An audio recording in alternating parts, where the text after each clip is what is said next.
prechádza dosť, by som povedal, podobným spôsobom sezónou, ako tomu bolo v predchádzajúcej kvalifikačnej jazde.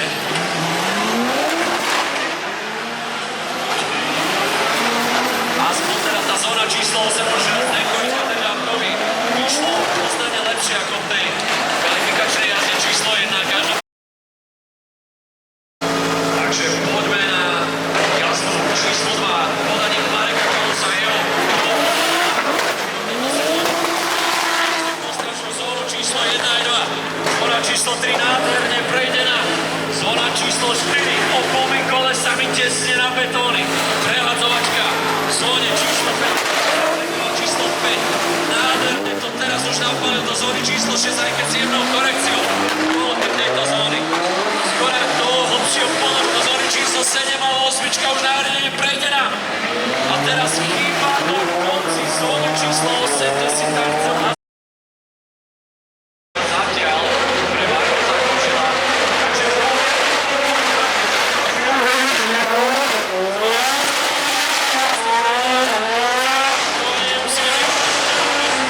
štvorka, krásne napisná, presne, jazda, hodná jazda za 13. Presne počas celej zóny číslo 6. Väčšie závodenie auta číslo 7 a 8. Povinnosť, obrovský potles pre tohto blázna, ktorý je Marko za... Byť to třeba není nádherný koncert, že přijde z Branimu Vykračiť.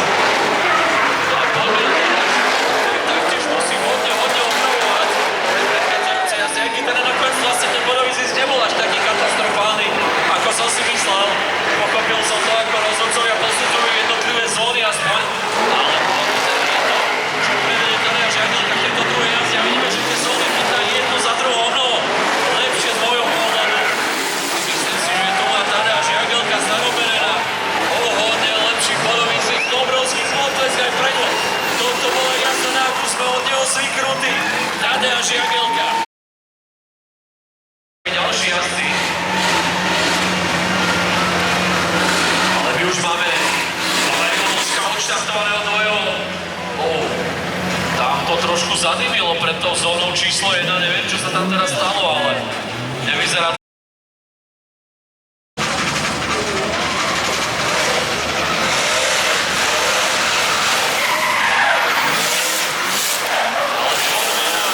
Davida Vrlinu, ktorý tam teraz hodne zariskoval v tej zóne číslo 2.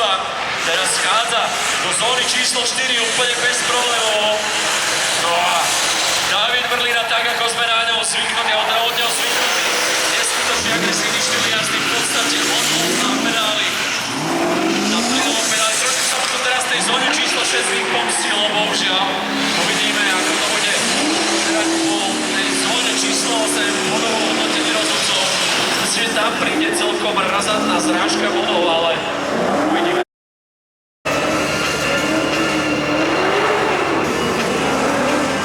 Takže poďme na Lupa Ďurina z jeho 92.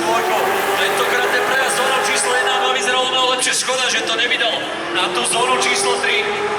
Ale rýchlosť je tam dostatočná, aby v zóne číslo 4 dal obe kolesa donútra. Teraz vidíme, že tam tomu aj bohužiaľ chyboval na konci zóny číslo 4, kde prišlo ku jemnej kolízii a nakoniec neviem, či tam prišiel Opolos, alebo čo sa stalo, každopádne Luboš Ďurin bohužiaľ v tej zóne číslo 6 stroskotal a vyrovnal svoju 92, ale aj tak si myslím, že si ho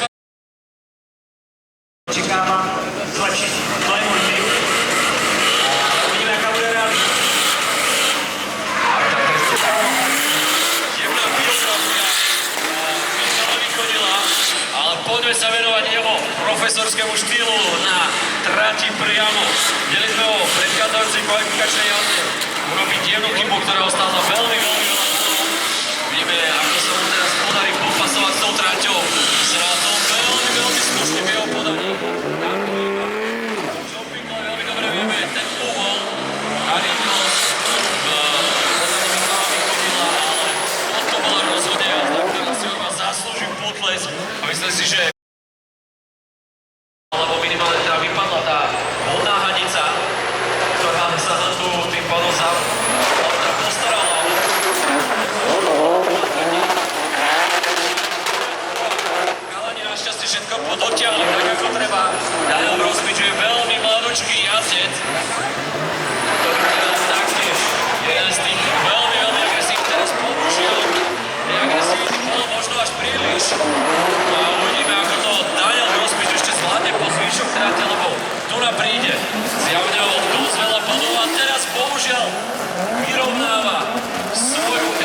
36 pre mňa z nepochopených dôvodov. Neviem, čo sa tu na momentálne opraviť to auto. Ale nám teda ešte zabojuje. Umiestnili sa v kvalifikácii, takže poďme na to. Adam Novečík je veľká kvalifikačná jazda. Musí byť samozrejme na istotu, ale ako Adama poznám, aj tak do toho dá všetko. No a Adam Novečík krúži so svojou 46-kou. 2.8 na turbe, potratí. Verím, že sa mu už teda tá smola nebude lepiť na pety a že to zvládne pre celé pochod. Teraz už som to znova skoro nakrikol, našťastie. To ešte dopadlo dobre a na to zvládol pochytať. V tomto prípade si myslím, že ani tak nejde o nejaký vysoký bodový zisk, ide hlavne o to, aby jazdec prešiel celú tú tráť, aby sa teda nabodoval. Problém, že tam sa vychádza ten rýchlosti.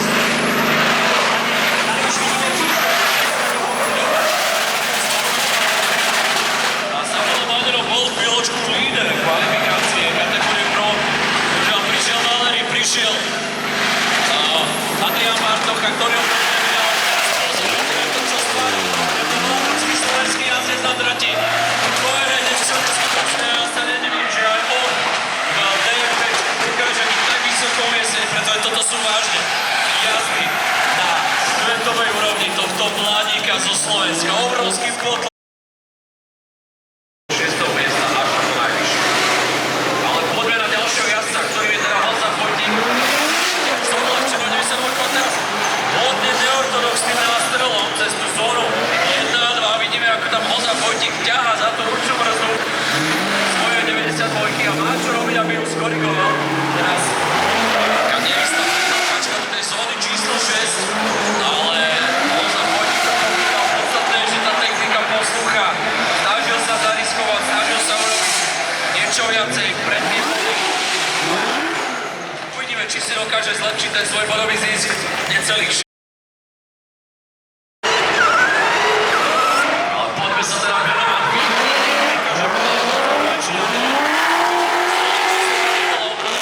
Prejde nás zo začiatku. Do trojky už dokázal svoju 36 naviec, ale veľmi slušným spôsobom. Štvorka prejde na obomi kolesami. Teraz startuje. Číslo 6 je Honza Voječník, obrovským spôsobom chybuje. A teraz budeme čo robiť, aby dostal poslednú zónu číslo 36. Verím tomu, že sa s vami príde. Práve on je z tých, ktorí sa najvyššie.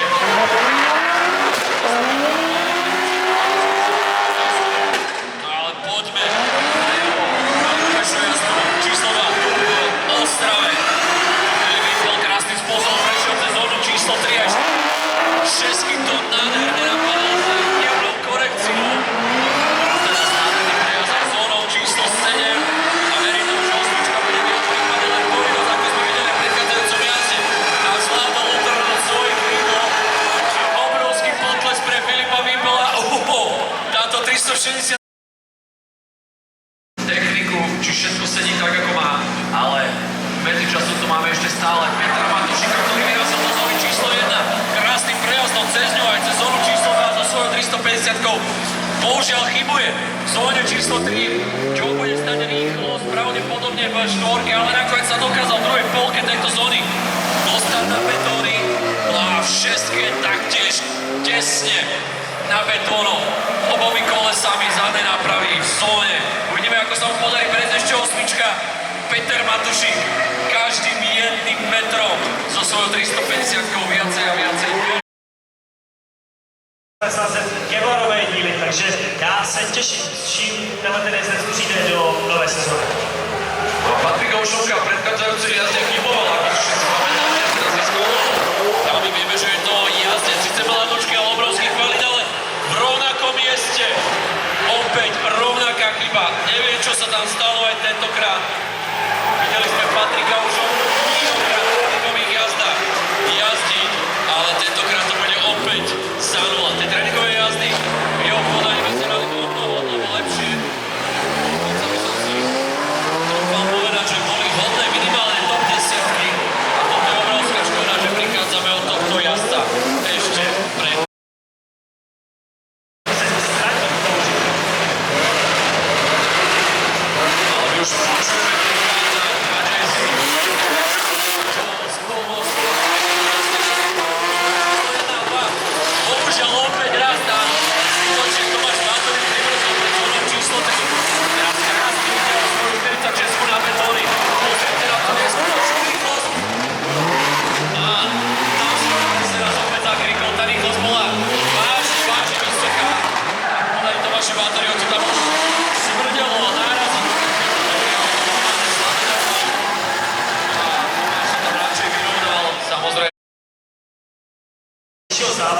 takže šlo jenom o to, proti komu pojede, takže hlavní motiv je, že se stalo Ivan Hamrak má teda nabudované časti predchádzajúcej jazdy, ale pevne verím, že teda na tomto novom aute si dovolí ešte zariskovať a požiadať o viac bodov rozhodcov svojou kvalitnou jazdou.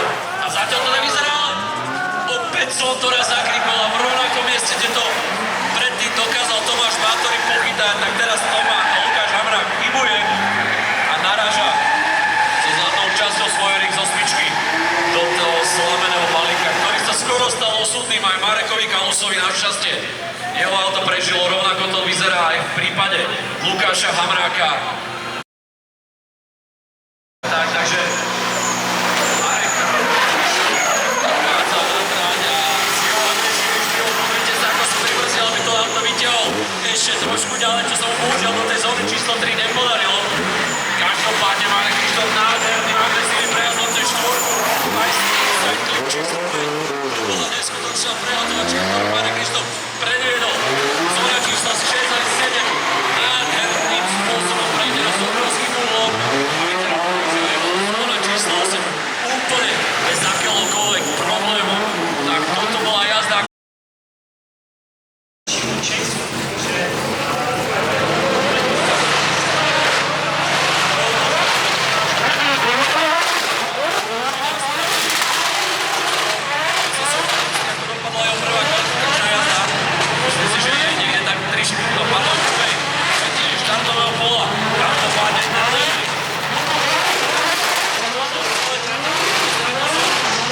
Ako hlboko na betónu dokázal Matiejovi rušiť so svojou 46-kou. Rovnakým spôsobom hlboko aj na betónoch záverečnej zóny číslo 7. Tak Duna vyslovene. Čakáme si na jeho počtovanie na to porádzanie DLS 3, ktorá už prichádza do zóny číslo 1. Počtovanie aj prvá dostatečná čeloty. Zóna číslo 1, 2 aj 3 nádherne prejdená. Ako sa popasuje s touto veľrybou v zóne číslo 4 a nádherne tesne na betóny. Nás sme videli, ako škrka ten kufor a teraz náraz do slavného balíku a ešte aj do betónovej bariéry. To je obrovská škoda pre Čabu Čelotyho.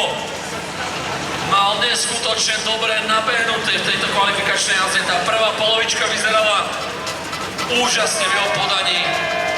Našťastie 71 bodov. Pracujúcu V8 spod podmosta a tá už prichádza, aj keď ja nie za opravu, ako sme zvykli, odpovedete sa na to. Tentokrát bez problémov. Zóna číslo 3, tam už bola jedna chybička. Štvorke sa Patrik krásne vytiahol na betóny, tak ako sme to v jeho podaní zvykli vidieť. Bez chyby, ale teda minimálne bez takých chyby, ako predvedol jeho otec M6. A Patrik Čelotý vchádza do zóny číslo 8 a to už by malo znamenať pokoj na duši všetkým, ktorí fandia tejto Toyote Supra obrovský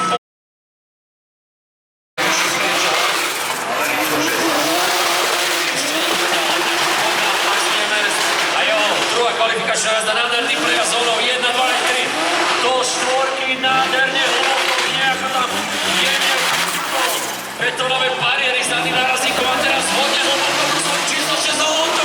Neskutočne pochytal. Maximilián tam zvládol asi nemožné. A krásny prejazd zónou číslo 6, 7 a 8. To nádherne zaklincováva na konci tejto kvalifikačnej jazdy číslo 2. Obrovský podlet. Obrovské Volvo na této trati má nějakou nevýhodu, tak v ruce Adriana Bartolky to umí pochytat a prichádza, ale teraz celkom kostrbato do zóny číslo 2. A jednotka tam tiež nevyzerala úplne optimálne. To nebola jazda, ktorú sme videli číslo 1. No ale Adrian Bartolka určite aj takto nechá srdce na tej trati pre divákov a aj keď už teraz vie, že tá jazda asi nebude za také body ako tá predchádzajúca, tak v jeho prípade to je jednoducho jazda srdcom a obrovský potles pre Adriana Bartochu, ak sa nemýlim, momentálne Valerino Ševelovi.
Ja si dovolím tvrdiť, že len tá zóna číslo 2 ju stála tie cenné body. Andreas Kajter je medzi nami v druhej kvalifikačnej jazde. Andreas Kajter už odštartoval druhú kvalifikáciu.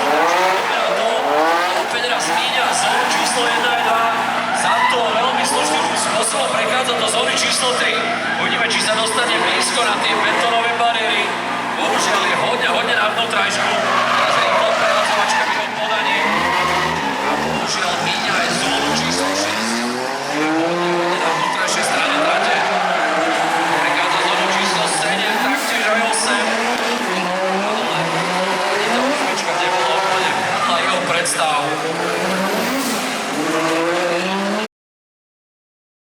Že E46 s motorem 2JZ je stroj, ktorý do dneška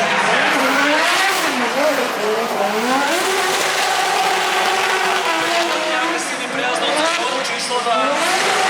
Pozrite sa na ten krásny prejazd do trojkovou štvorkou, kde je vysoko na betónoch s obrovským úhlom.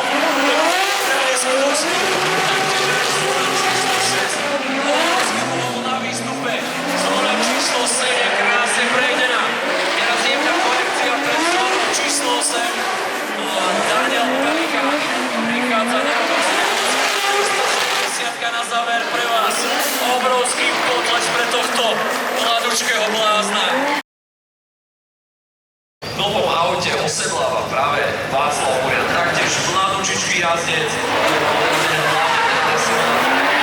Budeme sa venovať jeho Ostrave. Václav Burian zatiaľ veľmi pekným spôsobom poberá všetky zóny. Trošku mi tam chýba väčší uhol, ale my sme na to zvyknutí, že bude mať hlavne väčšiu výkonnosť než práve ten uhol. Samozrejme, vždycky je to ruka ruke jedno s druhým a bohužiaľ veľký uhol ide na úkor rýchlosti, ale toto je veľmi pekná, čistá profesorská jazda v podaní Václava Buriana. Ďalšia 360, ktorá si od vás zaslúži obrovský potlesk.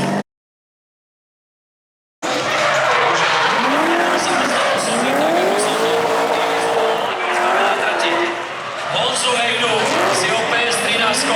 Honza Hejda v tej prvej jazdy nerobodoval nejaký veľký zisk, ale pevne verí, že táto druhá jazda bude v jeho podaní viacej raz. S väčším bodom na rýchlosti, ale to lepším prekonaním zón. 71 bodov je to, čo potrebuje prekonať, aby si polepšil svoj bodový výsledok z prvej jazdy. A to si myslí, že v jeho podaní momentálne nebude problém.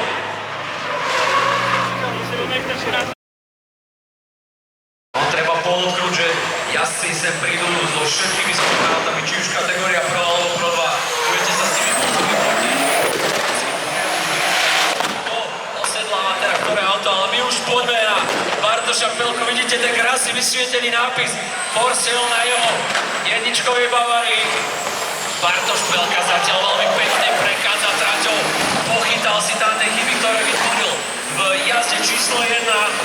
Myslím si, že v jeho prípade nastane zlepšenie z tých 64 bodov, taktiež ako aj v prípade Honzu Hejdu a obrovský potlesk.